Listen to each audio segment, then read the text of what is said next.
Buenas noches. Nos van a motear. Mira, Darío se puso a grabar antes. Se puso colorado, Darío. Grabando. Está grabando. Los voy a hacer virales. No. Hora de tomar una cerveza, ¿no? Ya, mucho desorden, muteados totalmente. Gente desordenada, no sé a qué vienen. ¿Está Mirko por ahí o no? Afirmativo. Afirmativo. Yo estoy para escuchar a Macari con un buen vino, un buen mosto. No cualquier mosto, hay que decirlo, lo tengo aquí en una copa de la Cosa Nostra.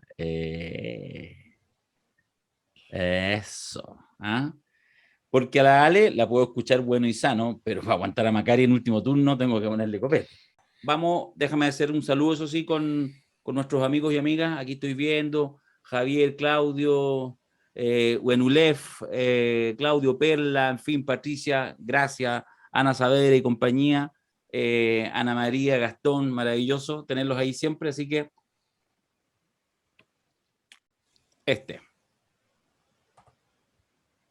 Hablando, porque usted habló en general y nos gustaría precisar las cifras de hoy día lo publicó la tercera y yo creo que todos lo tienen. Presidenta, lo que pasa es que nosotros como otros medios no trabajamos en el diario La Tercera y yo supongo que los medios de comunicación no son fuentes, ustedes sí lo son.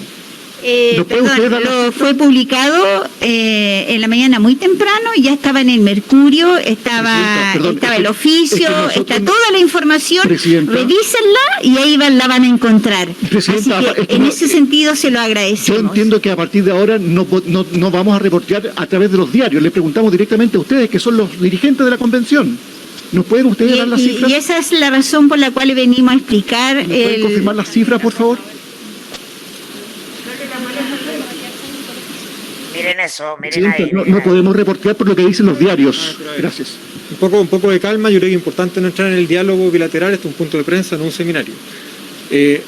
La información publicada son efectivamente los 1.700 millones que hemos pedido. El gasto de esos servicios a través de la partida 24 es mucho más eficiente que el gasto a través de la partida 22, porque hacerlo a través de la partida 22 significa hacerlo a través de empresas externas y productoras, que encarece muchísimo la ejecución presupuestaria. Esto es, alguien lo dijo en la reunión, igual fue un poco chistoso, es una suerte de eco tardío. Este es el sonido de un aplauso que se dio hace un mes o hace 3 semanas.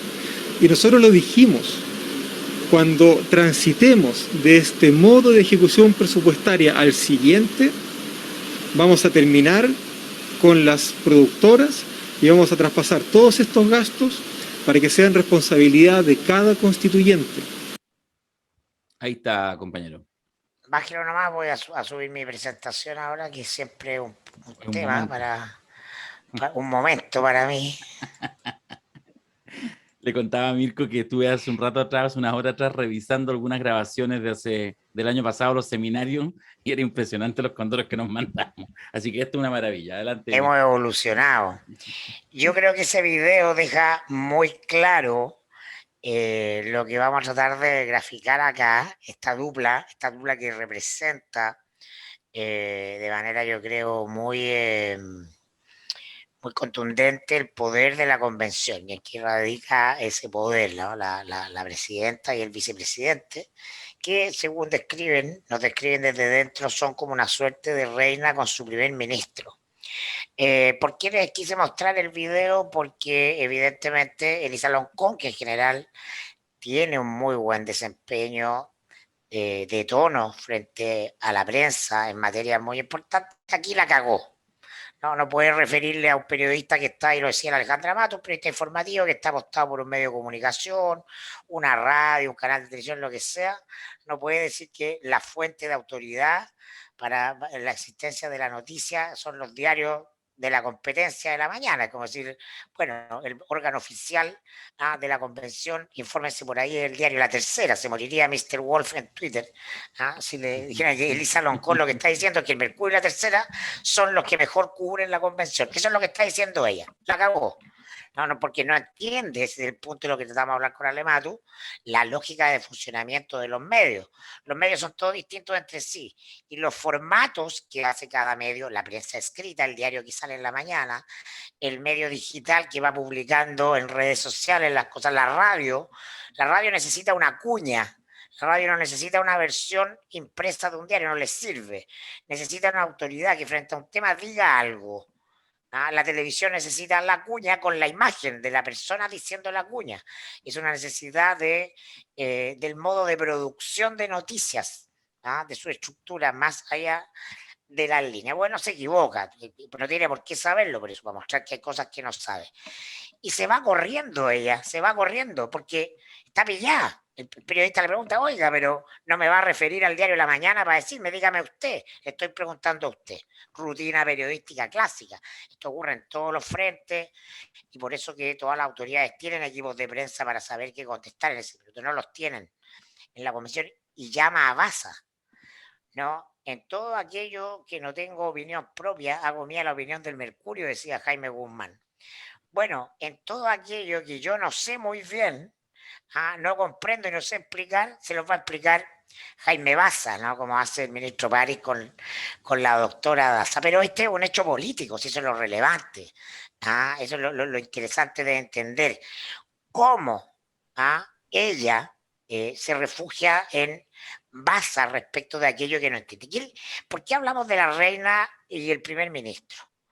Porque la reina, en una monarquía constitucional, vamos a la monarquía británica, ¿no? La reina cumple un papel simbólico, no es la que gobierna.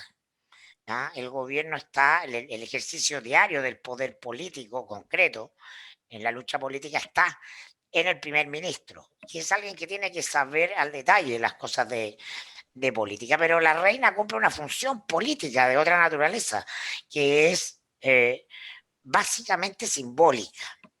Y las reinas, ¿no?, basan su poder simbólico, ¿no?, en lo que corre por su sangre, ¿no? Ese poder simbólico es hereditario, porque expresan, ¿no?, la continuidad de la sangre real. Ustedes conocen la leyenda medieval de los merovingios, los reyes merovingios, que eran reyes, se entendía que eran reyes porque venían de la descendencia de Jesús. Jesús tiene una descendencia con María Magdalena, dice la leyenda, y esta descendencia se traslada a una parte de Inglaterra y luego al sur de Francia, y ahí se va reproduciendo esta dinastía. Es hereditaria. Y entonces, como nunca en Chile, estamos reconstruyendo nuestra idea de élite y estamos reconociendo otras formas de constituir nobleza, ¿no? Y entonces Jaime Baza y Elisa Loncón conforman este tipo de dupla política donde Jaime Baza tiene la operatividad política, ¿no?, la concretitud, la sapiencia del técnico especializado, del profesor de Derecho Constitucional, y Elisa Loncón carga sobre ella, ¿no?, todos los elementos simbólicos de lo que está expresando esta convención, que son los elementos de los excluidos, los oprimidos, los marginados, que van por su fuero en este momento histórico, ¿no? Es mujeres, indígenas, es pobre, lo vamos a ver. Loncón y Baza no se conocen antes de compartir la testera de la convención. Ahora son una pareja cohesionada, algunos hablan adentro ahí de la pareja perfecta. Ambos tienen comunicación diaria y hablan todos los días por WhatsApp y coordinan sus discursos. Loncón delega gran parte de los temas técnicos en Baza, ¿no? Esto ya ocurrió desde la segunda sesión, cuando él fue quien dio a conocer las falencias graves en la instalación y el cronograma que debía cumplirse. Todos nos recordamos al día siguiente de ese domingo 4 de julio, el lunes, ese fatídico de que llegó a constituirse para trabajar la convención y no podía hacerlo porque no estaban instaladas las redes, no funcionaba el Congreso, nada. En ocasiones actúan públicamente en conjunto, ¿no? Cuando ambos salieron en otra de las importantes polémicas que ha tenido este periodo de instalación, a explicar el informe de gastos revelado por las Express. ¿no? Ahí la Loncón criticó la falta de criterio de austeridad y la dupla salía a hablar de que no habían gastos inflados que se suprimieron uno a uno. Entonces, no son pocos los que hablan dentro de la convención de este tándem que empieza a jugar de oídas ya, donde ella es la reina y él es el primer ministro. Yo voy a hacer una suerte de perfil por separado para que comprendamos cómo se complementan estos personajes y por qué. ¿Por qué decimos que Elisa Loncón es una reina? ¿Y por qué decimos que su historia, su biografía, constituye o carga con todos los elementos simbólicos de lo que en este tiempo se considera lo bueno, lo deseado, lo valorado socialmente, ¿no? Loncón tiene 58 años, es profesora de inglés, magíster en lingüística, ¿no? Estudió en la Universidad Autónoma Metropolitana de México. Se fue a finales de los 90 a México, y México no es cualquier país respecto de la relación de las sociedades hispanas, ¿no? Las sociedades mestizas con su pueblo indígena. Ahí ella agarra y comprende con mucha fuerza el tema de cómo se debe tratar lo indígena en las sociedades latinoamericanas modernas. Y por cierto tiene este baño de europeísmo en la Universidad de Leiden en Holanda, donde tiene su doctorado. Y también tiene un magíster en literatura. Todo esto habla de una persona que está vinculada al mundo del conocimiento a través del lenguaje. No sorprende cuando uno comprende que todo su estudio, todo su imaginario, lo vamos a ver desde pequeña, está constituido en torno a la cuestión del lenguaje y de la reivindicación del idioma mapuche. Por eso que logra un tono al hablar, ¿no? Donde uno dice comunicacionalmente acá hay mucha inteligencia emocional, sobre todo cuando se trata de conflictos o las famosas disputas públicas en torno a cuestiones coyunturales. Ella nació en un hogar bilingüe, ¿no? Que hablaba español y mapudungún. Eso no es así en todas las personas descendientes mapuche que vienen desde su generación. Es recién en su generación en que se empieza a reivindicar el mapuche. Ya en muchas familias mapuche el idioma mapuche original se había desechado, porque era un estigma, ¿no? Era un problema. No había una unánime valoración del idioma mapuche entre los mapuches. Y ella sí vive o crece en un hogar donde maneja la lengua a la perfección. Es la hija del medio de una familia de 7 hermanos. Son 5 mujeres y 2 hombres. Ella de pequeña estudió en una escuela rural, hasta ahí hizo cuarto básico y después se fue al liceo de Traiguén, que es el pueblo más cercano a su comunidad originaria. Y fue desde pequeña, junto con varios de sus hermanos, una muy buena alumna, lo que emocionaba a su padre, que era una persona que no fue nunca a la escuela. Su madre llegó hasta tercero básico. Y esto es muy importante en su biografía. Yo creo que todos nos hemos dado cuenta cómo ella, pese a ser una persona que está en la lógica de la reivindicación de los mapuches y de los pueblos originarios, lo hace de un modo pacifista y unitario. Nunca es confrontacional, ¿no? Y yo aquí me atrevo a interpretar que esto tiene que ver con lo que ella misma reconoce en su escrito biográfico como una infancia feliz. Ella no vive en un hogar, vive en un hogar con problemáticas como todos los hogares indígenas, pero no vive en un hogar plagado de calamidades emocionales. Al contrario, ella cuenta que una de las gracias a su padre, que fue agricultor y artesano de la madera, era que cuando él estaba trabajando, las actividades diarias las hacía cantando, silbaba canciones y tarareaba canciones, lo que habla de la alegría del vivir. ¿Esto por qué lo remarco? Porque además esto probablemente fue lo que salvó a su papá del flagelo que tenían muchos de los mapuches en esa época y siguen teniendo incluso hasta hoy, que el alcoholismo, ¿no? El gran elemento que reconoce Elisa Loncón de calamidad de su pueblo durante el siglo XX es la introducción del vino y el alcohol como parte de la introducción de la cultura occidental, ¿no? Y su padre, pese a ser analfabeto, no solo era una persona analfabeto desde la infancia, no solo era una persona alegre, sino que además era una persona que mucho más tardíamente, ya alrededor de los 20 años, hace un esfuerzo por aprender a leer y a escribir y se involucra en política en términos muy, muy primarios, pero en términos de comprender el fenómeno reivindicativo y mantener viva en la familia la llama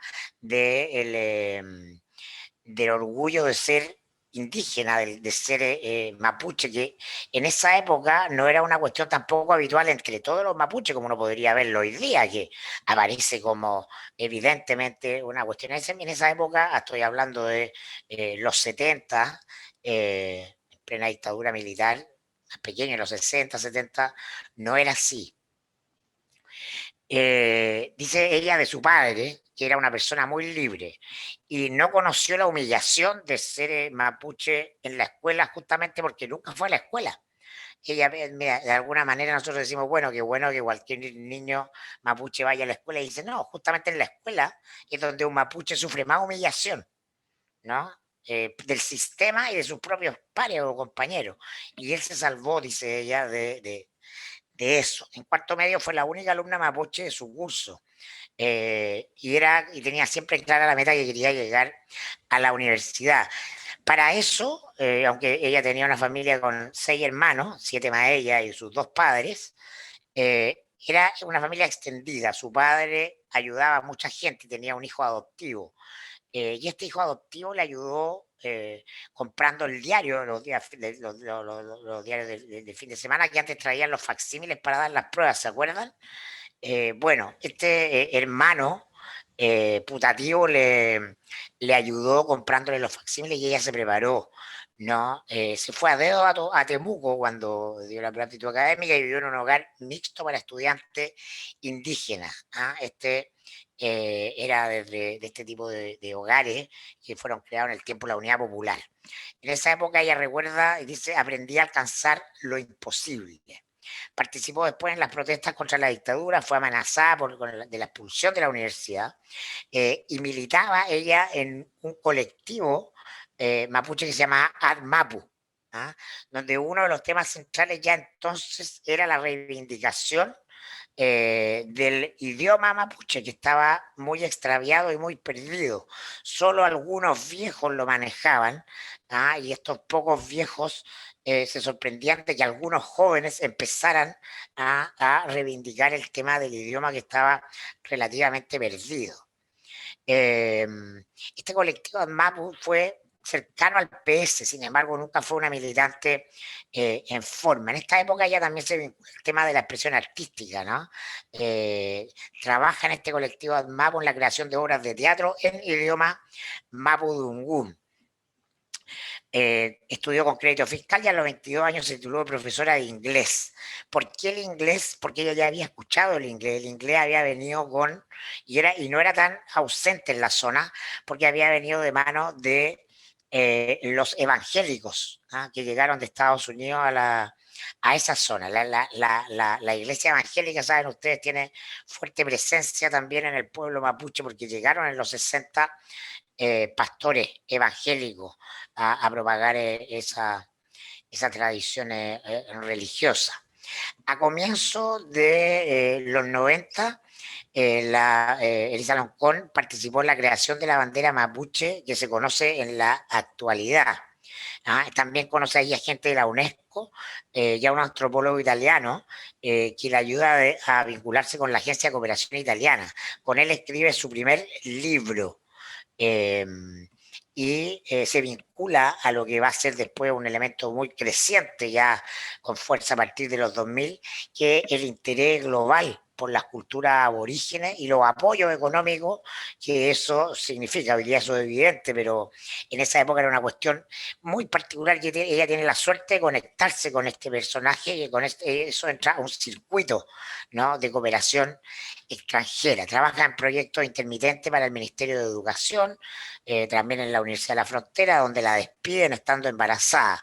Ahí se va a México. En 2008 ya vuelve y se gana este concurso público para ser profesora de la USACH. A la convención postula sin apoyo de ningún partido y en un escaño reservado por la macrozona 1, que es la macrozona que comprende desde Coquimbo al Maule.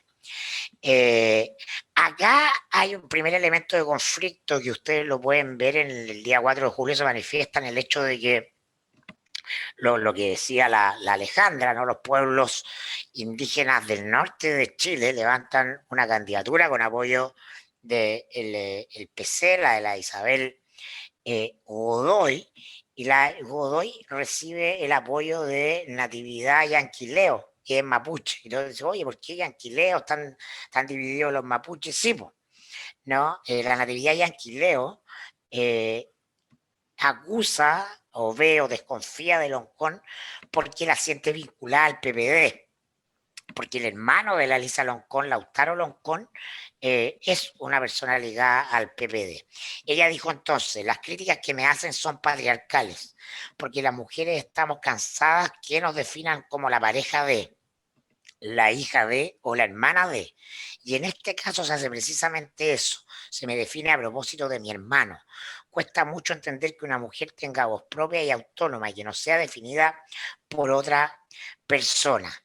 Su candidatura se articuló a través de la denominada Vocería Plurinacional, que son organizaciones mapuche de Santiago y de Valparaíso. Y aquí llegamos a sus redes. La abogada Marta Yáñez Quiupunil es una de sus asesoras clave, tiene 32 años y ella es militante de RD y es su puente con el Frente Amplio, ¿no? Que apoyó, en fin, vamos a ver cuán importante esto es su nombre para presidir la convención. Su jefe de campaña, el hombre fuerte, por así decirlo, en este proceso fue Martín Yancamán Cárdenas, también toda gente que viene del mundo indígena, pero con muchos grados académicos encima, es decir, muy formado en la cultura formal de nuestra cultura occidental. Además está en su equipo el historiador Claudio Alvarado, Lincopi y la doctora Carolina Poblete Gálvez. Hay un núcleo de la USACH ahí independiente. Ella es muy celosa de su independencia política, comprende este problema que tiene con Yanquileo, la sospecha de estar cercana o trabajar para un partido, que es una cuestión que todos estamos viviendo en este minuto de desprestigio y caída de los partidos. Y por lo tanto ha tratado de mostrarse muy lejana a Unidad Constituyente. Sin embargo, se siente sí muy cercana a los convencionales de Unidad Constituyente. En los 90, además, para mostrar esta historia de distancia con la concertación de Partidos por la Democracia, ella fue fundadora del Consejo de Todas las Tierras. Después, cuando ella empieza su carrera académica, se distancia de ello, pero este Consejo de Todas las Tierras es la instancia que todos estos jóvenes que a comienzos de los 90 venían de la lucha contra la dictadura y empiezan a reivindicar los mapuche, se instalan contra las políticas de repartición de tierras indígenas del presidente Elwin, ¿no? Que va a ser el primero que plantea un pacto con los mapuches, el primer presidente durante el siglo XX, ya con una idea de... ella, al interior de la convención, ha tendido puentes entre todos. Ha salido, yo recuerdo que fue muy, muy notable ese episodio cuando se enfrentó con la Cubillo y la Marinovich y se llegó con unos libros ese día a la convención, ¿no? A recomendarle lecturas a Marinovich y a Cubillo. Y dijo que iba a armar una pequeña biblioteca, que es una forma comunicacional muy inteligente de combatir la clásica polémica política, ¿no? En ese tono de salir por arriba del que nosotros siempre hablamos en nuestro seminario sobre el poder. Llega con 3 libros: Mandela, mi prisionero, mi amigo, un libro de Christoph Brand, La revolución reflexiva de Humberto Maturana, siempre apostando al lenguaje reposado, a la reflexión, al tono de comprensión emocional, y eso es lo que la constituye en reina, ¿no? Yo no quiero hacer una apología de Elisa Loncón, simplemente estoy retratando lo que se puede ver hasta ahora y en qué consiste, ¿no?, este rol de reina, ¿no? Es propiamente una reina porque expresa muy bien en su linaje los valores que esta época reconoce como los valiosos, como los importantes, los que dan un aura de legitimidad a alguien, que son profundamente biográficos, y su biografía es la que le permite tener ese lugar. Jaime Baza. Jaime Baza Mercado tiene 44 años, es elegido constituyente por el Distrito 7, tiene la primera mayoría en la zona. Es abogado de la Católica, magíster en Derecho Público, doctor en Derecho. Ha publicado 5 libros sobre temáticas constitucionales y es un fanático del rock. Tiene un grupo de rock que se llama Rábula, ¿no? Y él, adivinen, es el vocalista. Obvio. ¿No? Su último sencillo es del año 2017 y se llama Amante Porteña. Es un fan del cine argentino y del grunge de los años 90. Jaime Baza no solo es abogado, es profesor de teoría política y de derecho constitucional, ¿no? Lo que le da o le conforma, vamos a hablar más de su cabeza que de su biografía, aunque hay elementos biográficos interesantes, pero no tiene la majestad de Elisa Loncón, es un académico más, es un ciudadano más civil, ¿no? Y políticamente es un tipo muy interesante, ¿no? El año 97 formó parte de la lista que perdió por 50 votos la presidencia de la FEUC a manos del gremialismo. Y el candidato a presidente de esa lista era el actual candidato a presidente de la derecha, Sebastián Sichel. En esa época Sichel era de C y no se llamaba Sichel, sino que era Sebastián Iglesias, por toda su historia. Ustedes saben que Sichel se cambió el apellido por esa historia familiar que tanto ha profitado. Eso era como lo progresista en esa época, ¿no? Y él, Baza, era como miembro de la Escuela de Derecho de la Católica, muy cercano al mundo liberal de Renovación Nacional, ¿no? El profesor Francisco Zúñiga aquí pondría el grito en el cielo porque calificaría a Baza de tránsfuga, ¿no? La gente que se anda cambiando de partido político, según Zúñiga, son tránsfugas. Bueno, partió en la universidad cercano a RN. Y entonces ha hecho todo un tránsito que vamos a ver, que es muy interesante. Baza podría ser parte del corazón del poder del Frente Amplio en el partido que está más a la izquierda dentro del Frente Amplio, o más chascón que el Convergencia Social.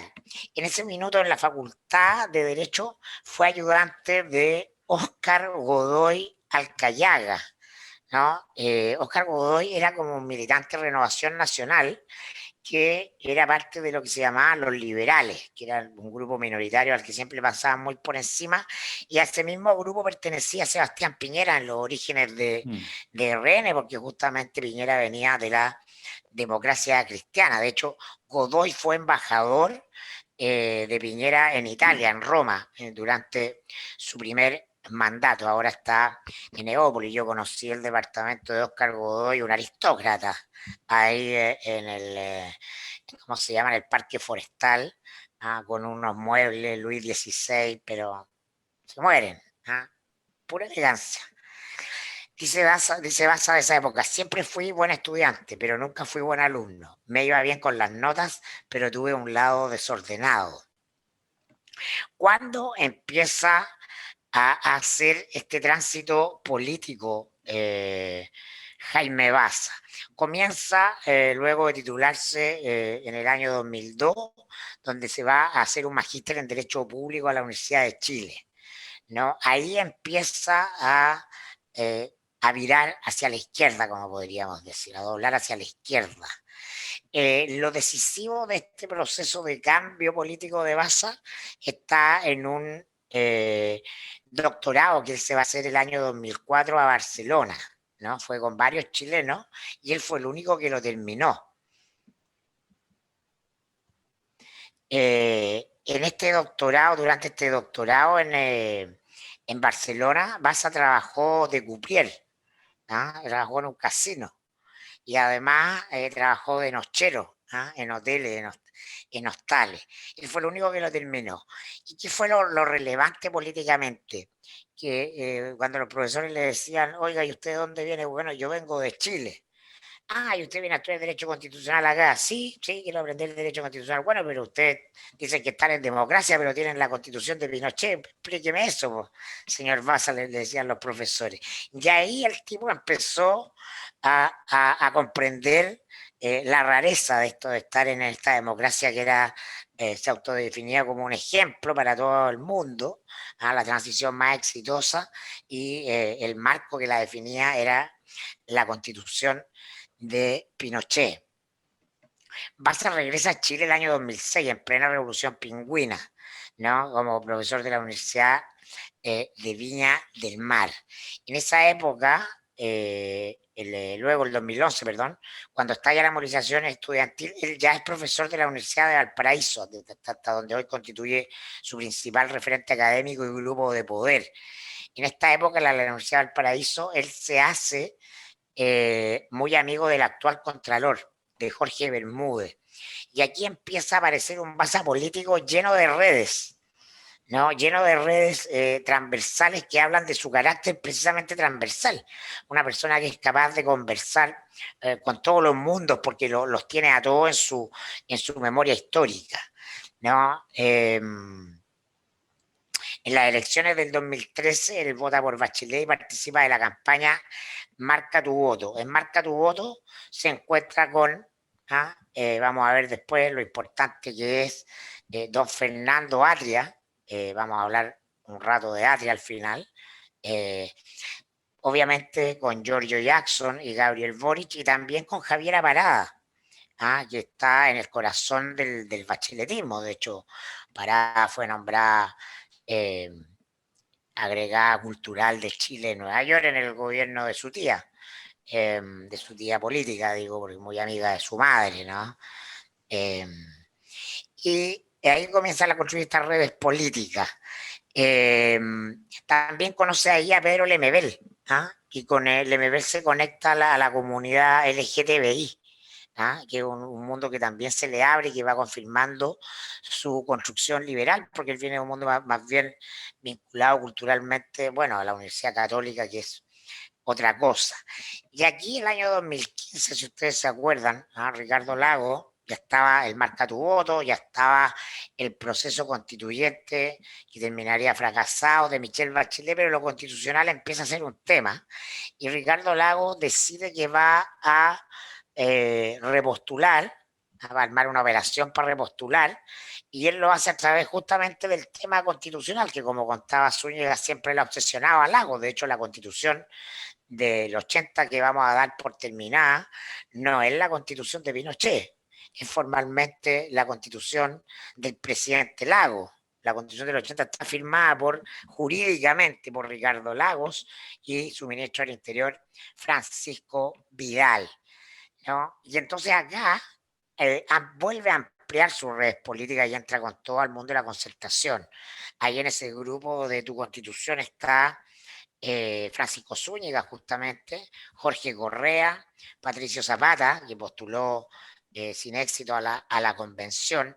También está Salvador Millaleo, que hoy día es cercano a Boric, y que ayer nuestras amigas de Literal mencionaban como uno de los funcionarios públicos que entró a apoyar el proceso constitucional. Nada es casualidad, como decía don Corleone cuando las familias en Nueva York acuerdan la paz. Si mi hijo aparece muerto, yo voy a pensar que la responsabilidad de acá. Bueno, esto es lo mismo, acá nada es casualidad. También ahí en ese grupo, Tu Constitución, hace lazo con el resto de los constitucionalistas. Ahí está Gastón Gómez, que hoy día es uno de los 4 abogados de cabecera del presidente Piñera, abogado de RN, del mundo liberal también, full piñerista, ¿no? Defensor de Piñera en causa de violaciones a los derechos humanos. María Pía Silva Gallinato, que fue mi ayudante en la universidad. María Pía Silva fue la ayudante de Derecho Constitucional de don Alejandro Silva Bascuñán, que fue mi profesor y que fue uno de los dos demócratas cristianos, uno de los tres demócratas cristianos, no, dos. Eran dos demócratas cristianos en la comisión Ortúzar, nombrada por Jaime Guzmán. Un demócrata cristiano, por cierto, muy conservador en lo valórico, muy católico, profesor de la Universidad Católica. Y también ahí está Lucas Sierra.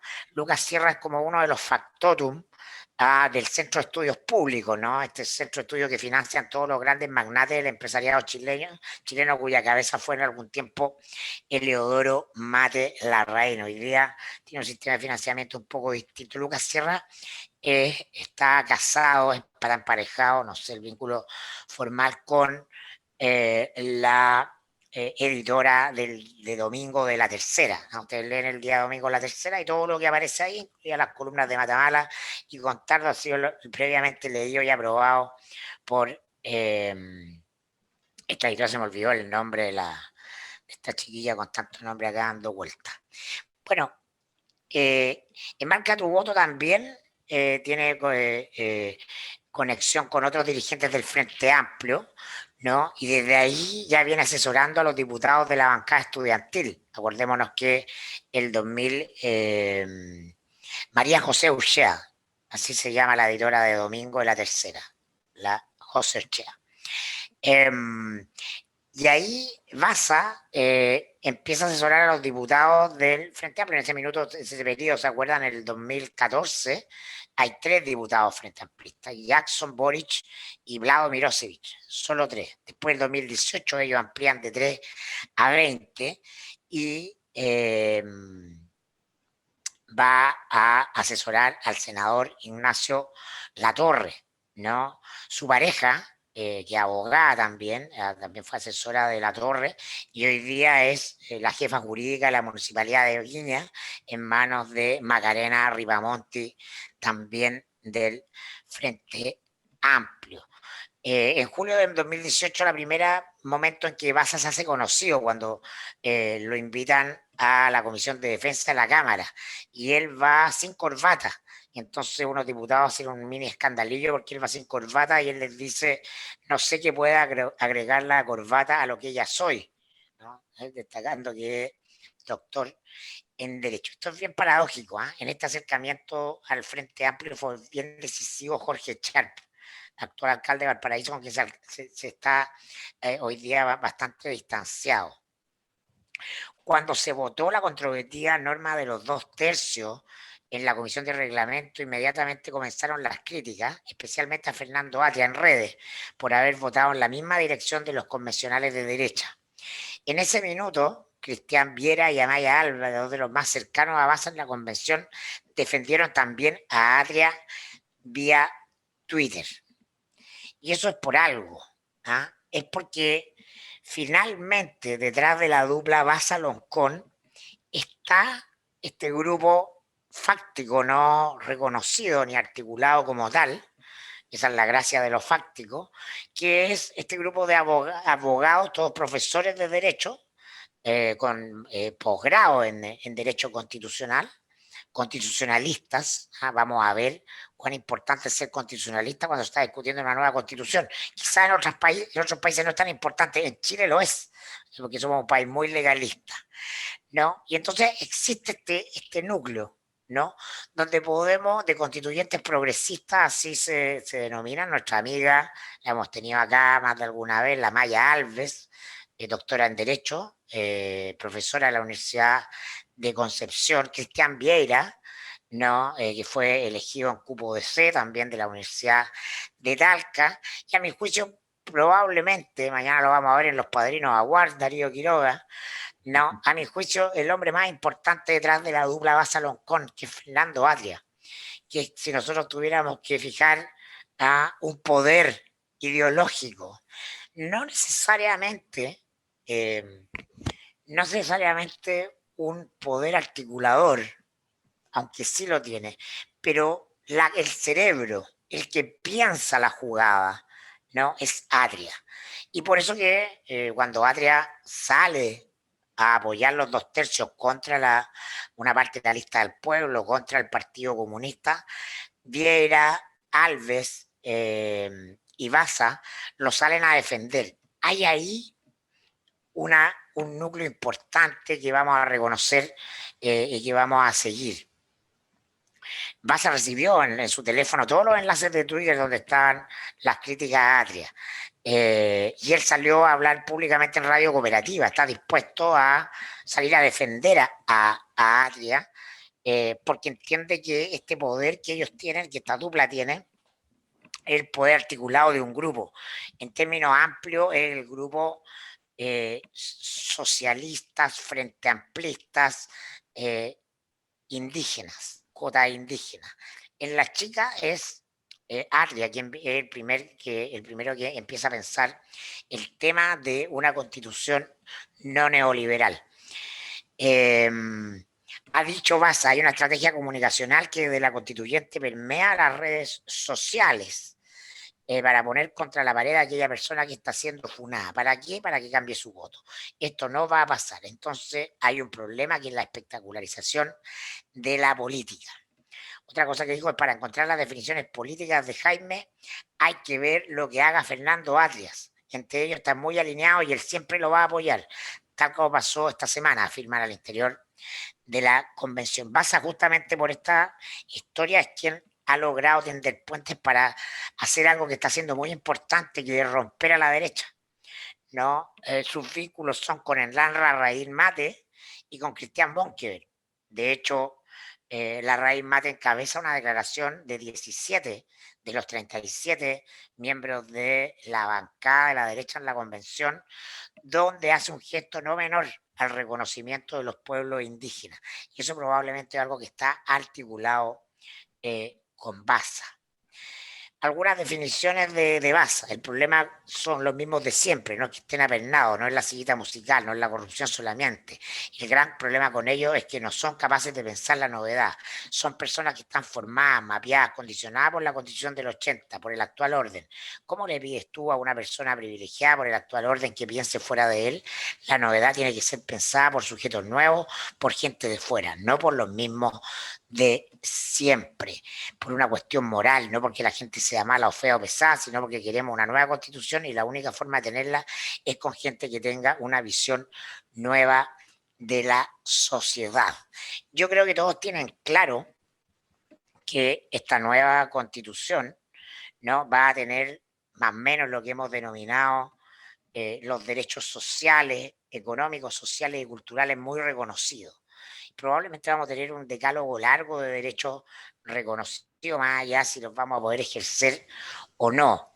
Pero lo central es comprender que en este grupo de constituyentes progresistas y por la formación de Fernando Atria, hay una visión también incluso mucho más importante respecto de cómo se va a diseñar el poder.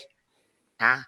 La ingeniería de sistemas del poder. Y eso lo han remarcado en distintas entrevistas. Les voy a hacer algunos comentarios de Atria para que terminemos de comprender esto. Nos metamos en la cabeza, ya conocemos la biografía de Loncón, la trayectoria política de Baza y de Atria hay que comprender su cabeza, ¿ah? Cómo él piensa. Yo me atrevería a decir hoy día, lo dejo acá para provocación, para Alberto y Darío, que lo que quiere ser Fernando Atria es el nuevo Jaime Guzmán, entendiendo que estamos en otro contexto, que se requiere otra lógica, pero ser reconocido como el cerebro, ¿ah?, de la nueva constitución y de las estrategias que hay detrás de ella. Y en esto los constitucionalistas, a diferencia de los civilistas, de los procesalistas, de otras especialidades en el mundo de lo jurídico, ¿no?, tienen el privilegio de poder hablar de filosofía, de teoría del derecho, literatura, teología. De hecho, Jaime Guzmán tenía grupos de lectura entre sus alumnos en la universidad, de ahí sacaba a sus ayudantes, y de las conversaciones con esos ayudantes, conversaciones sobre los temas más interesantes del mundo académico, termina armando un partido político, que es el partido central del poder en Chile durante los últimos 40 años, que es la UDI. Y entonces la doctrina o la disciplina de lo constitucional es una doctrina que está muy en relación con la filosofía política, con la teoría política y con otras disciplinas humanistas, no solamente con la técnica jurídica. Y en ese sentido, Atria, yo aquí voy a citar a Renato, que me acuerdo que esto lo escribió en una columna muy preclara por allá, por el 2011 en el Mostrador, ¿no? Atria está vinculado a una teología, a la teología del poder constituyente. Él es seguidor de la famosa frase de Schmitt.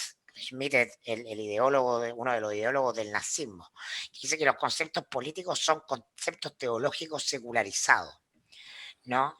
Es decir, una idea de conexión con la historia del pensamiento en Occidente. Buena parte del pensamiento occidental viene del desarrollo teológico, ¿no?, de la Edad Media, y luego algunos de esos conceptos se van secularizando a partir del proceso de Ilustración.